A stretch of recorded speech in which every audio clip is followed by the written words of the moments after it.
যে কম্বিনেশনটা দেখেছেন, মুড়ি আর সয়াবিনের তরকারি। অনেকটা সয়াবিনের তরকারি নিয়েছি, তরকারি নিয়েছি, অল্প একটু মুড়ি নিয়েছি। রাতে হয়েছিল, আর রাত্রে আমি খেয়েছিলাম না কি কোনো কারণে। সন্ধ্যার সময় কিছু একটা খেয়ে নিয়েছিলাম, এই জন্য খিদে লাগছিল না, এই জন্য খাইনি। সকালে এই যে সয়াবিনের তরকারি আর মুড়ি নিয়ে বসেছি। ছোটে নিচে নিচে বসেছে তার মায়ের কাছে, প্রায় 4-5-6টা লাক্স সাবান নিয়ে। সেইগুলো তার খেলনা। মানুষের বাচ্চাদের এখন খেলনা দিলে তারা খেলে না, তাদেরকে এখন অন্যান্য জিনিস দিতে হয়, রান্নাঘরের জিনিস এইগুলো দিতে হয়। খেলনা দিয়েছে তখন সে খাচ্ছে, আর আমি এই কম্বিনেশান নিয়ে বসছি। আর ঘড়িতে ঠিক বেজেছিল সকাল 7:30।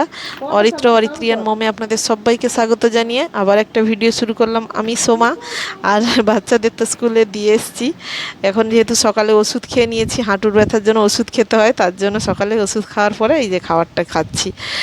এবারে এলাম যুদ্ধক্ষেত্রে, নেমে পড়েছি। বাচ্চারা খেয়ে গেছিলো, তাদের বাটি টাটি এখনও কিচ্ছু তোলা হয়নি, তাদের জামা কাপড় ছেড়ে গেছিলো, সব কিছু পড়ে আছে। এবারে একে একে সব শুরু করব। এই বিছানা গোছানোর ভিডিও দেখাতে গেলে মনে পড়ে যায় অন্যান্য ইউটিউবারদের, যে যারা বিছানা গোছাচ্ছে তাদের দেখি কমেন্টে এরকম বিছানাটাও গোছাচ্ছে তারও ভিডিও দিতে হচ্ছে। আমি তো বিছানা গোছানোর ভিডিও সেরকম একটা দিই না, খুব একটা আমার প্রতিটা ভিডিওয়ে গেলে বিছানা গোছানো এইসব কাজকর্মের ভিডিও অতটা নেই। কিন্তু ভাবলাম দিই না, প্রতিদিন কি আর কি ভিডিও দেবো, একটু একটু পাল্টে পাল্টে দিলে তো একটু মজা লাগবে দেখতে। হয়তো সেটা ভেবেই এইসব ইউটিউবাররা দেয়, আমিও আজকে দিয়ে দিই বিছানা গোছানো। বিছানা গোছানোর মধ্যে শিক্ষার কি আছে? অনেকেই বলে যে এটা সব কিছুর ভিডিও দিতে গেলে তো আর শেষই হবে না। 24 ঘন্টায় মানুষ সারাদিনে 12 ঘন্টা 16 ঘন্টা যা কাজ করে, আর সেটা কি এই 4 মিনিটের ভিডিওই দেখানো যায়? যাই হোক, যতটুকু যা সম্ভব প্রতিদিন একটু চেঞ্জ করে করে ডেলি ব্লগে আর কতটা কি মানুষ দেখাতে পারবে। আমরা তো আর রোজ রোজ বেড়াতে যাচ্ছি না, ঘুরতে যাচ্ছি না যে দেখাবো। আমাদের মতো করে যেরকম যতটুকু ভিডিও করা সম্ভব ভিডিওটাকে সুন্দর করে তোলার চেষ্টা করি। তার মধ্যে এইগুলো সুন্দর কি অসুন্দর আপনারাই বিচার করবেন।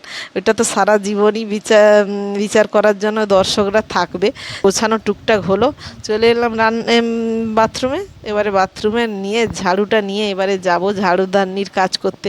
খাটের তলা থেকে ঢুকে শুয়ে চারদিকে, আবার এই যে শুয়ে আমি ঝাড়ু দেবো, ছোটে এসে দেখবে, দিয়ে তাকে আবার পরে ঝাড়ুটা দিয়ে দিতে হবে। এই ঝাড়ুটা যে নিয়েছি না, সে এক্ষুনি টানাটানি করবে, তাকে দিয়ে দিতে হবে। সে তখন সোফার তলায় আমার মতো শুয়ে পড়বে, সে সেই সব টেকনিক ফলো করে। এখন এই যে সবজি কেটে নিলাম।